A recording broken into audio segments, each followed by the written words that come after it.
Okay, so the Jewish opinion of the sin of the Garden of Eden is, these are verses 6 and 8 of chapter 3 of Genesis. When the woman saw that the tree was good for eating and a delight to the eyes, and that the tree was desirable as a source of wisdom, she took of its fruit and ate. She also gave some to her husband, and he ate. And then verse 8, they heard the sound of Adonai moving about in the garden at the breezy time of day, and the human and his wife hid from God among the trees of the garden. So the senses that are mentioned here and I highlighted are sight, touch, taste, and sound, omitting smell because, as far as I'm concerned, that's not part of the sin. And now, if we read Rabbi Melamed's words, I think it will make a lot more sense to us why I oppose this idea so much about the sense of smell. So the sages enacted the recitation of a bracha on smelling fragrance on Saturday night because after Shabbat our spirits are despondent or depressed over the departures of the neshama yetera. In order to revive them, we smell fragrance, which, according to the sages, brings joy to the soul. So it's really the only sense that is truly to the soul because there's no touch or taste involved. There's no material like we talked about on Friday. And the Neshama Torah is learned actually from the verse Vayin Afash that we cry the fact that there's no more nefesh, meaning the extra soul that is given to us on Shabbat. That's the explanation also of Chabad. Even one who does not feel the pain at the departure of Shabbat will come to appreciate Shabbat's greatness and realize that he should feel sorrow at its end and that he should revive his soul with something aromatic. So, our one makes a bracha over fragrance following Shabbat, but not following Yom Tov, because on Yom Tov we are not granted an Neshama Yetera, an extra soul. Additionally, when Yom Tov begins on Saturday night, which we mentioned last week, one does not make the bracha over fragrance, because the joy of Yom Tov and its food serve to comfort the soul. Similarly, one does not make the bracha over fragrance after Yom Kippur, which is really the only one because we also do the Borei Morayesh even if it's Thursday night, like it's going to be this coming year. Since we fast on Yom Kippur, there is no Neshama Torah and there is not much sorrow at the conclusion of Yom Kippur. All those listening to the Havdalah must smell the fragrance. Therefore, the person reciting Havdalah should wait until the listeners have smelled the fragrance and only afterwards continue with the bracha over the fire. If there's a large crowd, the custom in most communities or gatherings is to pass around before Havdalah starts either the branches of the nana, the mint, or something else.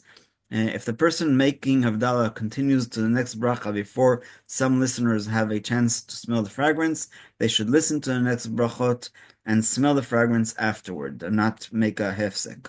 One unable to smell does not make the bracha over the fragrance, and unfortunately, that was one of the symptoms of COVID. And so I'm not sure. I had COVID a few times, but I never lost the sense of smell. And so, one more thing about the technicality. As people are generally aware, the sages instituted different brachot for different types of fragrance. If the fragrance comes from a tree or shrub, the bracha is borei besamim, one who creates fragrant trees. If it comes from a herb, one recites borei svevesamim, which is fragrant herbs. If the fragrance is from fruit, one recites hanoten reach tov perot. That's usually made on a etrog or a very, very aromatic apple. And if the source of the fragrance is inorganic or from an animal, one recites borei nevesamim, which is the general one. However, when it comes to Havdalah, the Ashkenazi custom is to always say Borei Samim in public, since most people are not experts on the different types of fragrance and their respective brachot. And if one mistakenly recites Borei Svebasim over something from a tree, or Borei Tsebasim over the opposite, over an herb, he has not fulfilled his obligation. So just one more connection to the Garden of Eden, I think is incredible because the rabbis argue, let me find the right page. The rabbis argue what is the actual fruit that was in the Garden of Eden, and um, and so the So this is the English Wikipedia. In Hebrew, I think it's a lot more clear. So of course, again, the Christian opinion is that it's an apple. I believe that that's just a mistake. So the opinions that are mentioned in the Gemara are grape, because if you squeeze the wine and you make it, that's a term of a way of knowledge of something that we discern. The fig is based on the fact that they had fig leaves covering them after the sin. So the Gemara says basically that Hashem took from the same thing that they sinned with to correct the sin.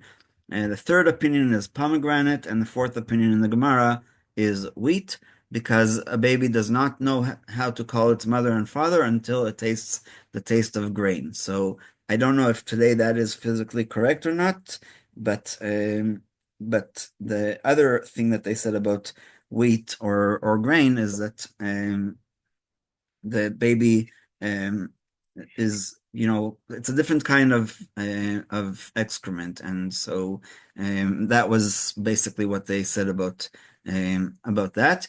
And then there's an opinion from the Zohar that it's an etrog. And so before we go to Rabbi Melamed's last paragraph, he's going to suggest that a lot of people use the etrog that we used on Sukkot. I think you can see the picture, right? So this is an etrog before. Then this is in the middle of the process where we make holes with a nail or something like that and put in the cloves. And then this is the fully formed etrog with the cloves.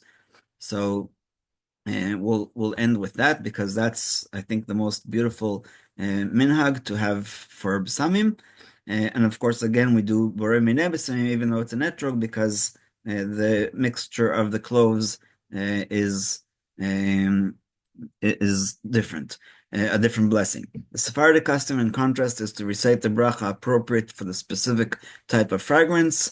And so, like I said before, they pass it around before Avdallah starts. A bracha is recited over fragrances whose purpose is to give off a pleasing scent. However, no bracha is recited over fragrances whose purpose is to get rid of a bad smell, such as restroom air fresheners. They're also chemical and not natural, and we're supposed to only do it on a natural substance.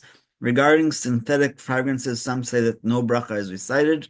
Again, because of this, in practice, it seems proper that one who wishes to recite Borei Minei B'Samim over it, like a regular perfume, not a bathroom freshener, they may do so because it is a pleasant smell. And last, some enhance the smelling of B'Samim by using the etrog that they used on Sukkot. Since it was used for a mitzvah, it is fitting to make another blessing on it at Avdallah. Cloves are stuck into the etrog to enhance its smell and preserve it. And that's a suggestion of the Ramah. Since the resulting scent is the product of two types of fragrances, fruit and tree, according to all customs, one recites Borei Minei B'Samim over it. So I think that we covered all the different options and understand now why sense of smell is so important, because it corrects the sin of the Garden of Eden, because the sense of smell was not involved, for our understanding, in that sin. And we'll stop here.